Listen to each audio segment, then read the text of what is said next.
by saying lies, misleading again and again, and D for diversion using a victimhood card, which has become very stale. You and I have a PAN card, Aadhaar card. They have a permanent victimhood card. You remember how they played the victimhood card? Kejriwal ji said Sisodia has been arrested. Then Mr. Sisodia himself played that CBI officers have made an offer to me, no proof provided yet.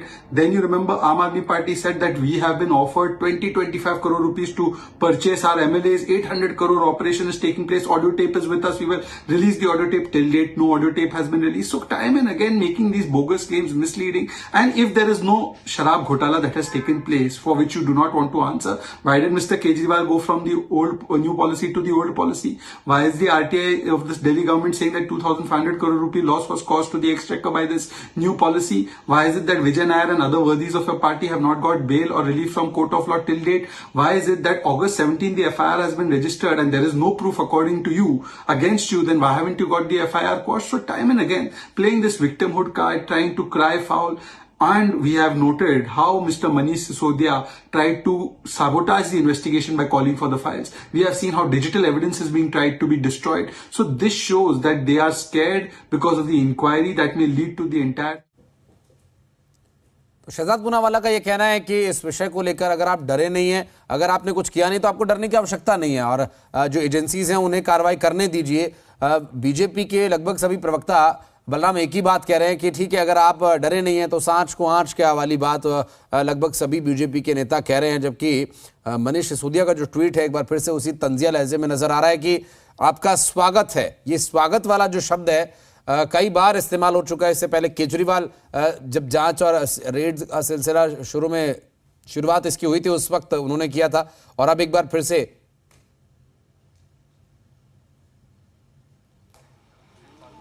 बिल्कुल, देखिए आशीष, मनीष सिसोदिया ने tweet करके कहा है कि हम CBI का स्वागत करते हैं और जिस तरीके से आज एक बार फिर सीबीआई ने उनके दफ्तर पर रेड मारी है उसको लेकर के उन्होंने कहा है कि सीबीआई हो या फिर ईडी हो, जो चाहे हमारे दफ्तर में, हमारे घर पर, हमारे गांव में, हमारे बैंक पे रेड मार ले, लेकिन उसे कुछ मिलने वाला नहीं है क्योंकि हम लोग कट्टर ईमानदार हैं और हम लोग ईमानदारी से काम करते हैं। हालांकि कथित शराब घोटाले को लेकर के सीबीआई ने एफआईआर दर्ज करके कई लोगों की गिरफ्तारी भी की है, कई लोगों के खिलाफ चार्जशीट भी दायर की जा चुकी है, अभी भी कई लोगों के खिलाफ चार्जशीट की कार्रवाई की जा रही है। और इसी सिलसिले में आज सीबीआई के कुछ ऑफिसर्स दिल्ली सचिवालय पहुंचे थे।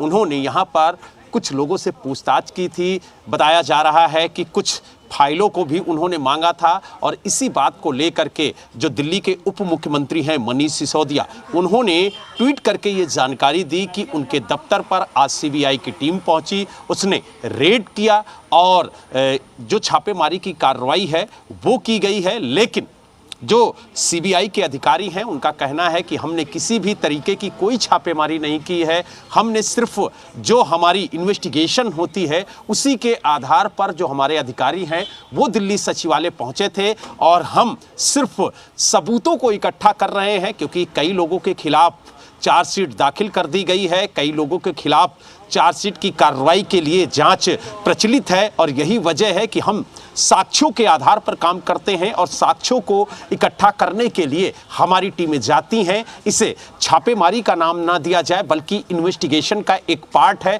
और उसी इन्वेस्टिगेशन के आधार पर जो हमारी टीमें हैं वो उन ठिकानों पर जाती हैं जहां पर साक्ष्य मिलने की उम्मीद होती है। यही वजह है कि आज जो सीबीआई के अधिकारी हैं वो दिल्ली सचिवालय पहुंचे थे, ऐसा सूत्रों से बताया जा रहा है। लेकिन मनीष सिसोदिया ने इसे छापेमारी का नाम दिया है और उनका कहना है कि बार बार सीबीआई और ईडी ने छापेमारी की है लेकिन उन्हें कुछ हाथ नहीं लगा है क्योंकि हमने कोई ऐसा गलत काम नहीं किया है जिसे वो सबूत बना करके हमारे खिलाफ कोई कार्रवाई कर सकें। और उन्होंने कहा कि इससे पहले भी सीबीआई छापेमारी कर चुकी है, हमारे दफ्तर जा चुकी है, हमारे घर जा चुकी है, हमारे बैंक के लाकरों को खंगाल चुकी है, लेकिन उसे कुछ हाथ नहीं लगा है। यही वजह है कि हम ईमानदारी से काम कर रहे हैं। लेकिन इस अधिकारियों की कार्रवाई के बाद अगर ये कहा जाए कि सीबीआई के अधिकारी जिस तरीके से